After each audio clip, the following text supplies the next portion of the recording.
বুক জিস্টের সাথে শুনুন বিশ্বসেরা বইগুলোর সারমর্ম।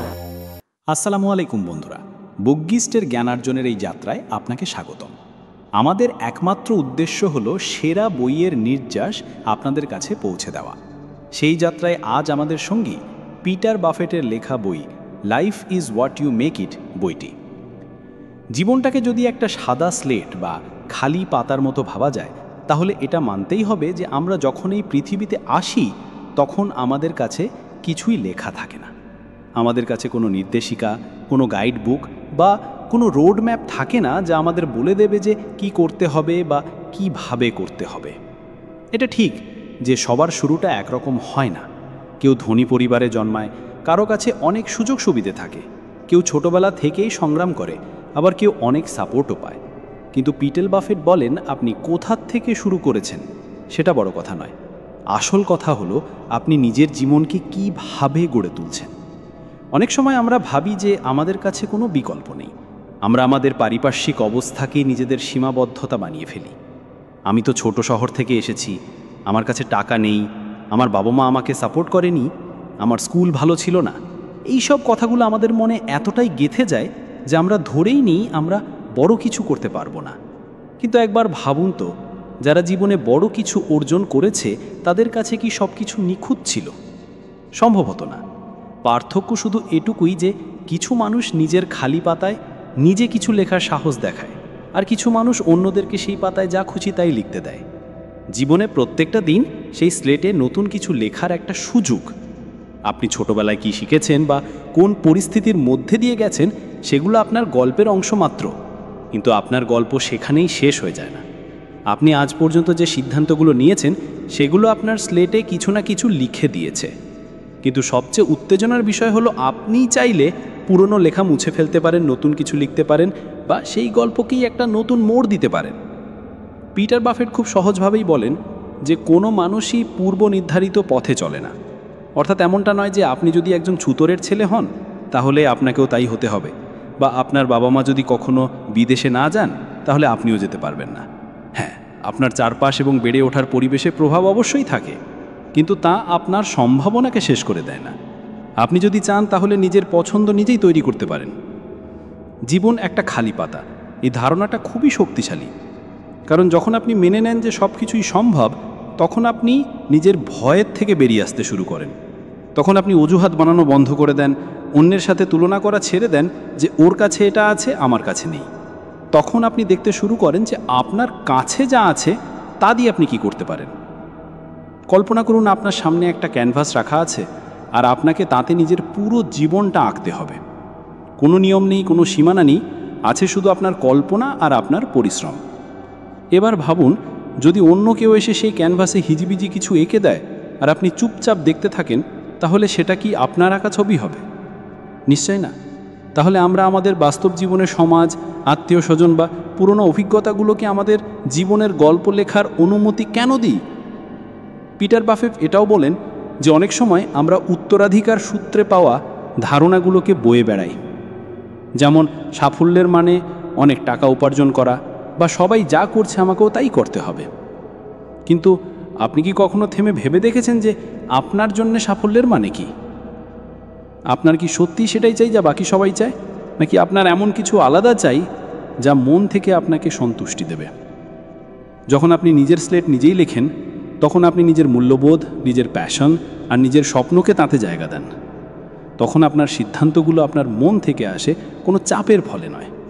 আর তখনই জীবনে সেই আনন্দ পাওয়া যায় যা ধার করা স্বপ্ন থেকে আসে না। একটা খুব মজার বিষয় হলো, যখন আপনি মেনে নেন যে জীবন একটা খালি পাতা, তখন আপনি অন্যদের গল্পকেও সম্মান করতে শুরু করেন। তখন আপনি বিচার করা ছেড়ে দেন যে ও কেন এমন করলো বা ও কিভাবে ওখানে পৌঁছলো। কারণ আপনি বুঝতে পারেন যে প্রত্যেকের শুরুটা আলাদা, কিন্তু প্রত্যেককেই নিজের গল্পটা নিজেই লিখতে হয়। এই পুরো ধারণাটা সবচেয়ে সুন্দর দিক হলো, আপনি প্রত্যেক দিন আপনার গল্পকে নতুন একটা দিশা দিতে পারেন।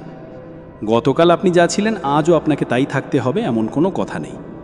আপনি যদি গতকাল কোনো ভুল করে থাকেন, তাহলে আজ তা থেকে শিক্ষা নিয়ে আরও ভালো কিছু করতে পারেন। আপনার জীবনের শুরুটা যদি একটু কঠিনও হয়, তাহলেও আপনি আপনার শেষটা অসাধারণ করে তুলতে পারেন। অনেকেই ভয়ে পিছিয়ে যায়, যে আমি যদি নিজের জীবনের নিয়ন্ত্রণ নিই আর ব্যর্থ হই তাহলে কি হবে।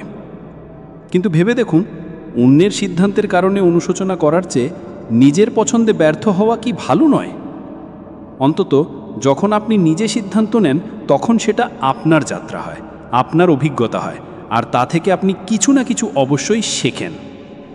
এই ধারণাটা বুঝতে হলে আপনাকে একটা খোলা মন রাখতে হবে। আপনাকে এটা স্বীকার করতে হবে যে হ্যাঁ, আজ পর্যন্ত যা হয়েছে তা আমার স্লেটের একটা অংশ, কিন্তু বাকি স্লেটটা এখনও খালি, আর আমি তাতে যা খুশি তাই লিখতে পারি। আপনি আর্টিস্ট, লেখক, উদ্যোক্তা বা ছাত্র, যে কোনো ক্ষেত্রেই থাকুন না কেন, যখন আপনি মেনে নেবেন যে আপনার জীবন একটা খালি পাতা, তখন আপনি প্রত্যেকটা দিনকে একটা সুযোগ হিসেবে দেখতে শুরু করবেন। আর হ্যাঁ, এর মানে এটা নয় যে আপনি কখনোই ক্লান্ত হবেন না বা আপনার মনে সন্দেহ আসবে না। সন্দেহ আসবে, অনেকবার মনে হবে যে হয়তো আমি ভুল পথে যাচ্ছি, কিন্তু যখন আপনি নিজের যাত্রা নিজেই নির্ধারণ করেন তখন আপনি থেমে যান না। আপনি নিজেকে মানিয়ে নেন, নতুন পথ খোঁজেন আর আবার এগিয়ে যান। আর নিজের গল্প নিজের লেখার আসল মজা তো এটাই। পিটার বাফেটের এই সহজ ধারণার মধ্যে একটা গভীর জ্ঞান লুকিয়ে আছে। আপনি যদি নিজের জীবনকে অন্যের নিয়ম দিয়ে নয়, বরং নিজের দৃষ্টিভঙ্গি দিয়ে চালান, তাহলে আপনি এমন একটা যাত্রায় চলবেন যার ইতিহাস সত্যিই আপনার নিজের হবে। তাতে সংগ্রামও থাকবে, চ্যালেঞ্জও থাকবে, কিন্তু সন্তুষ্টিও সেখানেই মিলবে। তাই পরের বার যখন কোনো কঠিন পরিস্থিতিতে পড়বেন, শুধু এটুকুনি মনে রাখবেন, আপনার স্লেটটা এখনও খালি, আর আপনি তাতে যা খুশি তাই লিখতে পারেন। আর সবচেয়ে জরুরি কথা, এই খালি স্লেটটা অন্য কারো হাতে তুলে দেবেন না। নিজের জীবনের গল্প নিজে লিখুন, একটু হেসে, একটু কেঁদে, কিন্তু পুরো মন দিয়ে। এটাই তো আসল স্বাধীনতা। পিটার বাফেটের জীবনের একটা বিশেষ দিক হল তিনি বিশ্বের অন্যতম ধনী এবং বিখ্যাত বিনিয়োগকারী ওয়ারেন বাফেটের ছেলে। এবার ভাবুন, আপনি যদি এমন একজন মানুষের ছেলে হন যার পরিচিতি সারা বিশ্বে, যার কাছে আরবের সম্পত্তি আছে এবং যাকে মানুষ ফিনান্সিয়াল জিনিয়াস বলে মানে, তাহলে আপনার জীবন কেমন হবে? বাইরে থেকে দেখলে মনে হবে যে সব কিছু হয়তো খুবই সহজ ছিল, একটা বিলাসবহুল জীবন, কোনো সমস্যাই নেই। কিন্তু পিটার নিজে বলেন যে বাস্তবতা এর থেকে অনেকটাই আলাদা। পিটারের শৈশব দেখতে সাধারণ ছিল, আর সেই সরলতার মধ্যে এমন কিছু বিষয় ছিল যা তার চিন্তাভাবনাকে আলাদা করে তুলেছিল। তিনি সবসময় অনুভব করেছেন যে তার বাবা ওয়ারেন বাফেট যত বড়ই হন না কেন, তিনি কখনো তার সন্তানদের এটা বুঝতে দেননি যে তারা বিশেষ কিছু, শুধু এই কারণে যে তারা বাফেট পরিবারের সদস্য। বাড়ির পরিবেশ ছিল অত্যন্ত সাধারণ এবং টাকার কথা সেইভাবে হতো না যেমনটা লোকে ভাবে যে একজন বিলিয়নিয়ারের বাড়িতে হয়। পিটার বলেন যে তার বাবা তাকে কখনো এটা অনুভব করাননি যে তাকে একটা নির্দিষ্ট পথ, যেমন ফিন্যান্স বা ব্যবসা, বেছে নিতে হবে। তিনি তাকে নিজের যাত্রা নিজে আবিষ্কার করার স্বাধীনতা দিয়েছিলেন। আর এখান থেকেই একটা খুব আকর্ষণীয় বিষয় সামনে আসে। বড় মানুষের ছেলে হওয়ার মানে এই নয় যে আপনার জীবন আপনা আপনি গুছিয়ে যাবে। হ্যাঁ, আপনি কিছু সুযোগ অবশ্যই পাবেন, কিন্তু শেষ পর্যন্ত আপনাকেই ঠিক করতে হবে যে আপনি কে হতে চান। পিটারের ছোটবেলা থেকেই সঙ্গীতের প্রতি ঝোঁক ছিল। তার মনে হতো যে তিনি তার অনুভূতি, তার চিন্তা এবং তার প্রশ্নগুলোকে সবচেয়ে ভালোভাবে সঙ্গীতের মাধ্যমে প্রকাশ করতে পারেন। কিন্তু ভাবুন, এমন একটা বাড়িতে যেখানে ফিন্যান্স আর বিনিয়োগের কথা হয়, সেখানে সঙ্গীতকে পেশা হিসেবে বেছে নেওয়া সহজ ছিল না, আবেগগতভাবেও এবং বাস্তবিকভাবেও। কিন্তু পিটার বলেন যে তার বাবা কখনো তার প্যাশনকে আটকানোর চেষ্টা করেননি। তিনি তার ছেলেকে বুঝিয়েছিলেন যে নিজের পরিচয় তৈরি করাটাই সবচেয়ে জরুরি। এটা একটা খুব স্পর্শকাতর বিষয়, কারণ এটা দেখায় যে ওয়ারেন বাফেটের মতো একজন মানুষও তার সন্তানদের উত্তরাধিকার সূত্রে নয়, বরং ব্যক্তিত্বের মাধ্যমে পরিচিতি দিতে চেয়েছিলেন। আর এই দর্শনটাই পিটারের চিন্তাভাবনায় গভীরভাবে গেঁথে যায় যে শুধু কোনো বড় নামের সাথে যুক্ত থাকাটাই আপনার পরিচয় নয়, আসল পরিচয় সেটাই হয় যা আপনি নিজে তৈরি করেন। পিটার একটা মজার ঘটনা শেয়ার করেন।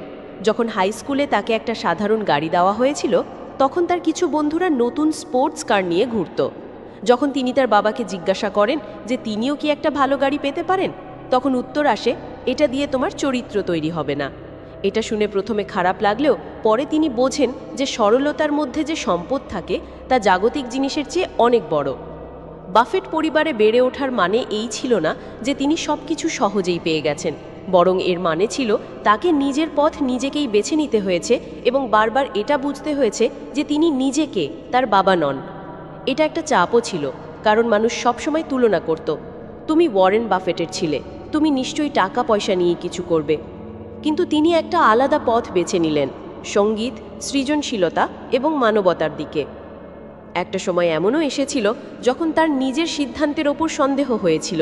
তিনি ভেবেছিলেন যে তার কি বাবার পথেই চলা উচিত, তিনি কি সঠিক পথ বেছে নিয়েছেন। কিন্তু তিনি নিজেকে বুঝিয়েছিলেন যে সুখ আর পরিপূর্ণতা অন্যের প্রত্যাশা পূরণ করার মধ্যে নয়, বরং নিজেকে বোঝা এবং নিজের পথ তৈরি করার মধ্যেই রয়েছে। তিনি দেখেছিলেন যে অনেক মানুষ তাদের পরিবারের নামের জোরে একটা তৈরি পরিচয় নিয়ে নেয় আর সারা জীবন তাতেই বেঁচে থাকে। কিন্তু তিনি এমনটা চাননি। তার মনে হতো যদি তার নাম পিটার শর্মা হতো এবং তিনি কোনো অজানা পরিবার থেকে আসতেন, তাহলেও তার সঙ্গীতের প্রতিই টান থাকত। আমি কে এবং আমি কি করতে ভালোবাসি, এই অনুভূতিটা যে কোনো জায়গা থেকেই আসতে পারে, আপনি বাফেট পরিবারের হন বা কোনো ছোট গ্রামের। পিটার বাফেটের গল্প আমাদের শেখায় যে বিশেষ সুযোগ সুবিধা থেকে সম্ভাবনা তৈরি হয়, কিন্তু পথ নিজেকেই বানাতে হয়। তিনি তার স্টেটাসকে অধিকার হিসেবে না দেখে একটা দায়িত্ব হিসেবে দেখেছিলেন যে তাকে এমন কিছু করতে হবে যা তার নিজের গল্প বলবে। তাই তিনি মানব প্রেম, শিক্ষা এবং সৃজনশীলতাকে তার জীবনের অংশ বানিয়েছেন। তিনি ঠিক করে নিয়েছিলেন যে তিনি শুধু বাফেট নামের ছায়ায় বাঁচবেন না, বরং নিজের আলো নিজেই তৈরি করবেন। তার চিন্তায় একটা পরিমুখতা আছে যা প্রত্যেক মানুষের কাজে আসতে পারে, আপনি কোনো বড় নামের সাথে যুক্ত থাকুন বা না থাকুন। তিনি বলেছেন যে আপনি যদি নিজেকে এই প্রশ্নটা করেন যে আমি যদি আমার পরিবারের নাম আর সুযোগ সুবিধা ছাড়া থাকতাম তাহলে আমি কি করতে চাইতাম, তাহলে আপনি আপনার আসল স্বপ্ন খুঁজে পেতে পারেন। এই যাত্রায় তাকে অনেকবার নিজেকে নতুন করে সংজ্ঞায়িত করতে হয়েছে। যখন মানুষ তাকে দেখত তখন একটা ধনী ছেলের ছবি ফুটে উঠত, কিন্তু তিনি সেই ছবিটাকে ধীরে ধীরে ভেঙেছেন এবং নিজের কাজের মাধ্যমে প্রমাণ করেছেন যে তিনি একজন চিন্তাশীল আর্টিস্ট, একজন দায়িত্ববান মানুষ এবং একজন আলাদা চিন্তার অধিকারী ব্যক্তি। পিটারের এই বিষয়টিও খুব আকর্ষণীয় যে তিনি তার উত্তরাধিকারের একটা বড় অংশ দাতব্য সংস্থাকে দেওয়ার সিদ্ধান্ত নিয়েছেন। তিনি চাননি যে তার সফলতা শুধু টাকায় মাতা হোক, তিনি চেয়েছিলেন যে তার কাজের মাধ্যমে মানুষের চিন্তাভাবনায়, সমাজে এবং বিশেষ করে তরুণদের মধ্যে একটা পরিবর্তন আসুক। তার গল্প আমাদের এটা বোঝানোর চেষ্টা করে যে জীবনের সবচেয়ে বড় প্রশ্ন এটা নয় যে আপনার কাছে কি আছে, বরং এটা যে আপনি তা দিয়ে কি করছেন। তার উদাহরণ এটা বলে যে জন্মসূত্রে সুবিধাপ্রাপ্ত হওয়া একটা বিষয়, কিন্তু সেই সুবিধাকে একটা অর্থমূল্য দিশা দেওয়া অন্য বিষয়। তিনি তার অভিজ্ঞতাগুলোকে একটা লেন্সের মতো ব্যবহার করেছেন, ফিল্টারের মতো নয় যা সব কিছুকে বিকৃত করে দেয়, বরং এমন একটা লেন্স যা তাকে স্বচ্ছতা দিয়েছে যে তাকে কি হতে হবে। তাই যখন আপনি পিটার বাফেটের গল্প পড়েন তখন আপনি একটা প্রেরণা পান যে আপনি যে কোনো প্রেক্ষাপট থেকেই আসুন না কেন, আপনার আসল পরিচয় আপনার পছন্দ দিয়েই তৈরি হবে, আপনার গল্প আপনার কাজ দিয়েই লেখা হবে, আপনার পদবি দিয়ে নয়। আর যখন আপনি এটা মেনে নেন তখন আপনার মধ্যে একটা শান্ত আত্মবিশ্বাস আসে, সেই আত্মবিশ্বাস যা বলে আমি আমার জীবনের গল্প নিজে লিখব আমার শর্তে।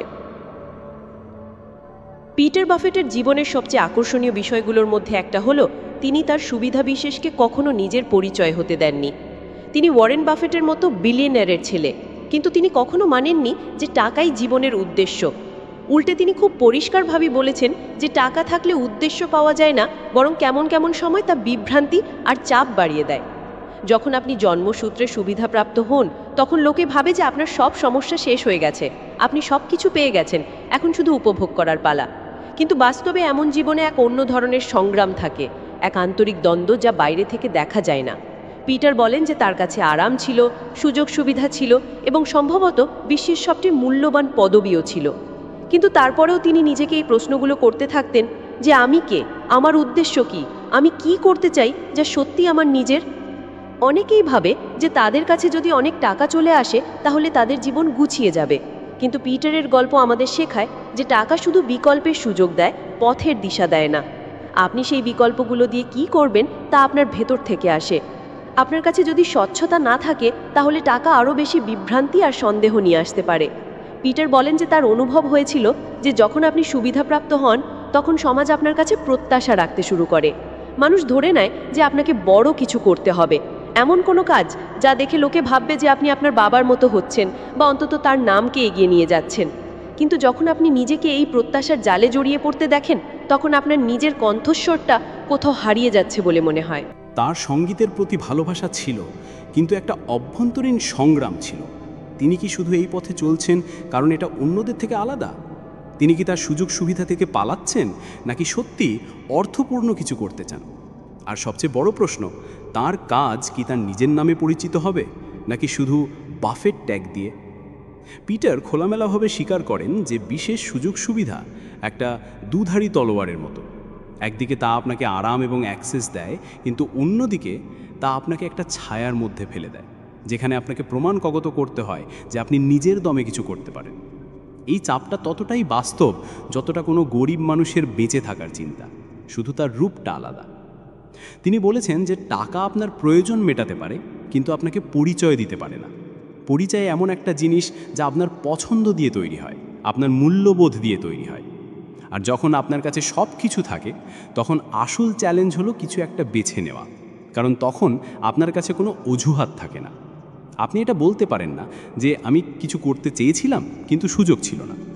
এখন আপনাকে নিজের স্বপ্নের মুখোমুখি হতে হয়, আর এটা বেশ ভয়ঙ্কর হতে পারে।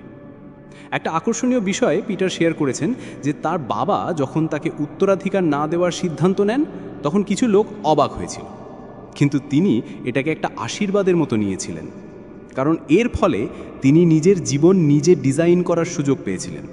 তিনি এটা ভাবার সুযোগ পেয়েছিলেন যে যদি তিনি বাফেট পদবি না পেতেন, তাহলেও কি তিনি একই মানুষ হতেন, তার উদ্দেশ্য কি একই থাকতো। তার বিশ্বাস ছিল যে টাকা কখনো কখনো একটা কমফর্ট জোন হয়ে যায়। আপনি সেই আরামের মধ্যে থেকে নিজের স্বপ্নের সাথে আপোষ করতে শুরু করেন, কারণ কোনো তাগিদ থাকে না।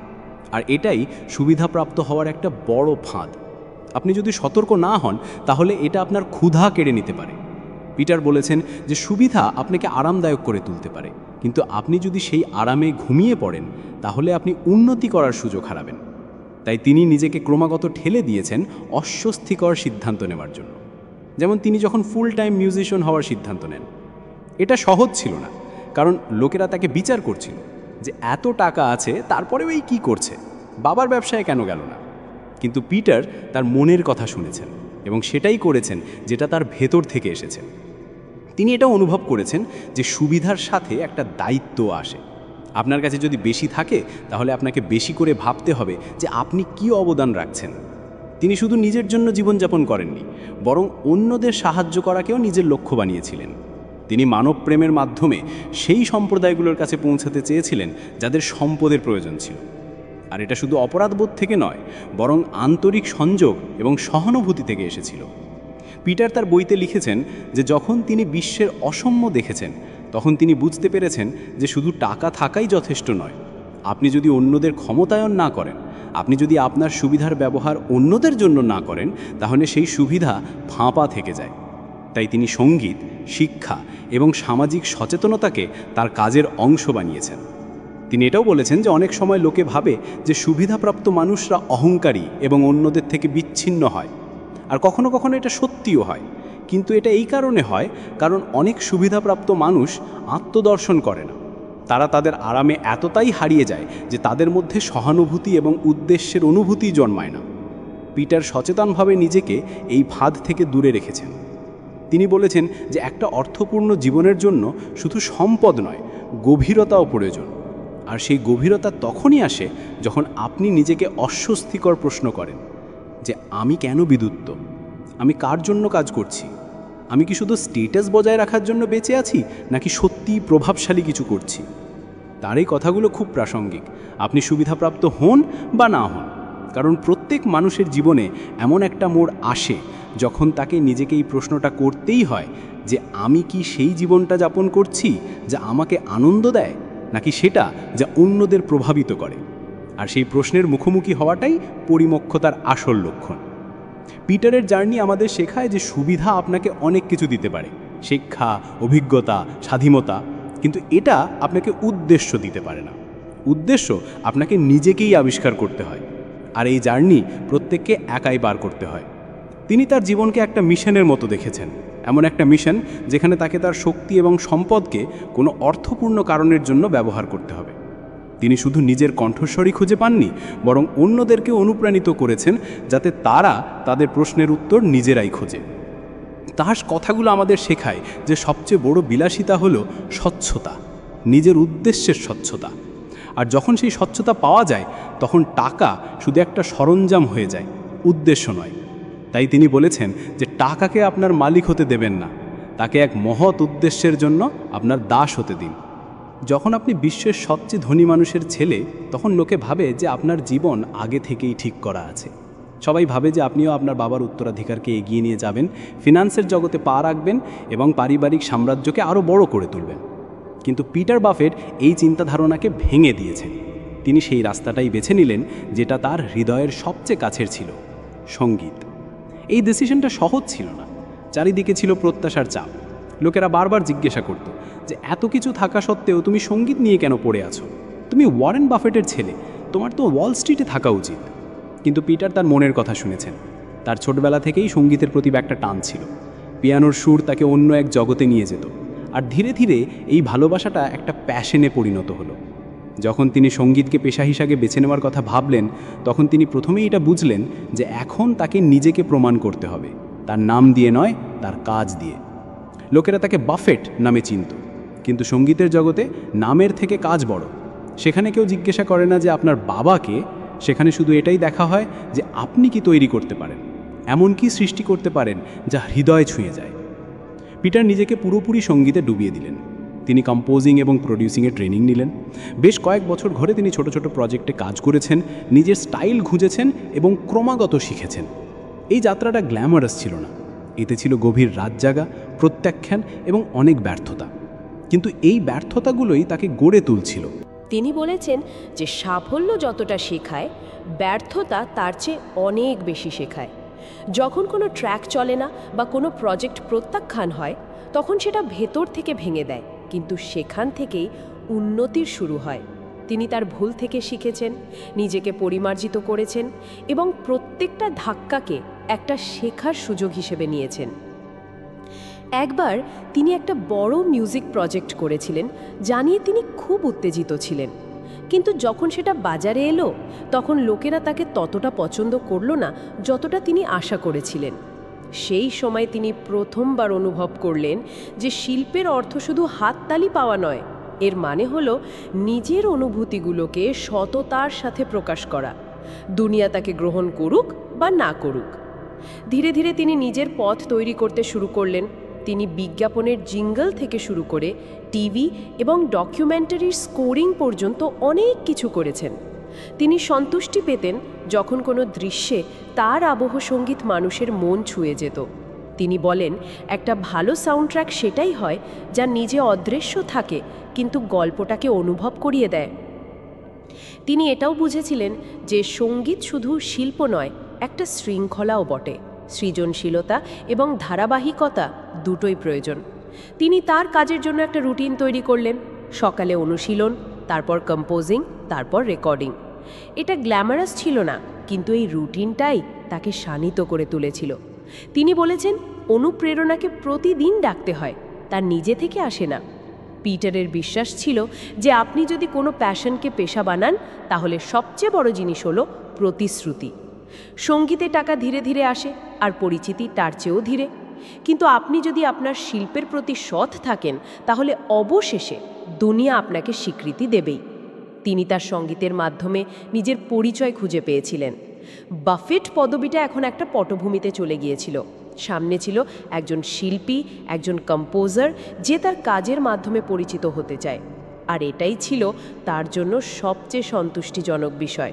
তিনি প্রমাণ করেছিলেন যে তিনি নিজের উত্তরাধিকার নিজেই তৈরি করতে পারেন, আর সেই উত্তরাধিকার শুধু টাকার নয়, অনুভূতি এবং সৃজনশীলতারও হতে পারে। তিনি অনেক সঙ্গীত শিল্পীর সাথে কাজ করেছেন এবং প্রত্যেকটা সহযোগিতা থেকে নতুন কিছু শিখেছেন। কিছু প্রজেক্ট খুব ভালো চলেছে, কিছু মাঝারি মানের ছিল। কিন্তু তিনি কখনো তার ব্যর্থতাকে তার আত্মবিশ্বাসের উপর প্রভাব ফেলতে দেননি। তিনি বিশ্বাস করতেন যে প্রত্যেক শিল্পীর যাত্রা অসমতল হয়, সাফল্যের কোনো সরল রৈখিক পথ নেই। একবার তিনি বলেছিলেন যে কিভাবে তিনি একটা প্রজেক্ট নিয়ে খুব পরিশ্রম করেছিলেন, কিন্তু সেই সময় কোনো স্বীকৃতি পাননি। বেশ কয়েক বছর পর সেই একই সঙ্গীত একটা ডকুমেন্টারিতে ব্যবহৃত হয় এবং অনেক প্রশংসা পায়। তখন তিনি বুঝতে পারেন যে শিল্প সময়হীন হয়। কখনো কখনো তার প্রভাব সঙ্গে সঙ্গে দেখা যায় না, কিন্তু তা কোথাও না কোথাও নিজের পথ তৈরি করেই নেয়। পিটারের গল্প আমাদের শেখায় যে যখন আপনি নিজের মনের কথা শোনেন তখন পথটা একটু কঠিন হলেও সেটা সত্যের পথ হয়। তাতে পড়ে যেতে হয়, কিন্তু উঠে দাঁড়াতেও হয় নিজের দমে, আর এটাই সন্তুষ্টি দেয়। তিনি এটাও বলেছেন যে সঙ্গীত তাকে মাটির কাছাকাছি রেখেছে। যদিও তার কাছে টাকা ছিল, কিন্তু সঙ্গীত তাকে শিখিয়েছে যে প্রত্যেক মানুষের অনুভূতি একরকম হয়, সে যে কোনো প্রেক্ষাপট থেকেই আসুক না কেন। যখন তিনি কোনো মন ছুঁয়ে যাওয়া সুর রচনা করতেন, তখন তিনি নিজেকে সেই সুরে হারিয়ে ফেলতেন। সেখানে কোনো পদবি থাকতো না, কোনো লেবেল থাকতো না, শুধু থাকতো অনুভূতি আর শব্দ। তার এটাও বক্তব্য ছিল যে যখন আপনি কোনো সৃজনশীল ক্ষেত্রে যান, তখন সবচেয়ে জরুরি জিনিস হলো মৌলিকতা। আপনি যদি অন্য কারো স্টাইল নকল করেন তাহলে আপনি হারিয়ে যাবেন, কিন্তু আপনি যদি নিজের কণ্ঠস্বর খুঁজে পান তাহলে আপনি উজ্জ্বল হবেন, যদিও এটা ধীরে ধীরে হয়। পিটার বলেছেন যে তিনি অনেকবার নিজেকে নিয়ে সন্দেহ করেছেন। অনেকবার তার মনে হয়েছে যে হয়তো তার বাবার মতো ফাইন্যান্সে যাওয়া উচিত ছিল, কিন্তু যখন তার কোনো কম্পোজিশন মানুষের মন ছুঁয়ে যেত, তখন তার মনে পড়তো যে এটাই ছিল এই পথে আসার কারণ। তার লক্ষ্য ছিল মানুষকে অনুভব করানোর, আর সঙ্গীতের চেয়ে ভালো কোনো উপায় ছিল না।